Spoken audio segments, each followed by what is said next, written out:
Тэгээ 2009-9-өөс нэг 10-11 онд байна уу. Намайг Лондонд байхад хэцүү анги гэдэг олон ангид кино гарчсан. Тэрийг би бол ер нь ээжтэйгээ хамт алгасахгүй үздэг байсан. Тэгсэн чинь сонин тохиолдлоор одоо өөрөө Монголд ирээд яг тэр киноны зураг авалт хийсэн сургуулийг нь одоо өөрийнхөө сургууль болгоод авсан байна.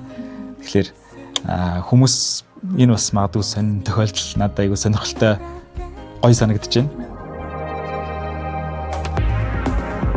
Бид нэр дан ганц хүүхдүүдээс шалгалт авахгүй. Эцэг эхчүүдээс нь сэтгэл зүйн хөнгөн жижиг шалгалтуудыг авах гэж зорж байгаа. Яагаад гэвэл хүүхдийг хүмүүжүүлэхэд сургууль болон багш нар тэгээд тэр хүүхд өөрөө тэгээд эцэг эхчүүд гэсэн энэ гурван талаас мэдээж бүгдээрээ хичээл зүтгэл гаргаж иж тэр хүүхдийг хүмүүжүүлж боловсруулна. Тийм учраас эцэг эхчүүдийг бид нар өөрсдөө бас нэгдүгürt сургана. Байнга эцэг эхчүүдэд зориулсан мэдээлэл, лекц, видео хичээл байдаг ч юм уу бас өгнө. Хүүхдүүдээс бас бид нар зорилгыг нь маш сайн тодорхойлуулж, зорилгыг нь байнга асуун, тогтмол зорилгоо бичдэг хүүхдүүдийг, тийм дадалтай хүүхдүүдийг бид нар ерөөхдөө бий болгоно. Тэгэхээр тэр хүүхд энэ жилийн зорилго, 5 жилийн, 10 жилийн зорилго, энэ сарын зорилго, энэ 7 хоногийн зорилго гэдгийг байнга бичиж, тэрийг апдейт хийж, шинжилж, хөгжүүлж байдаг тийм дадалтай болно гэсэн.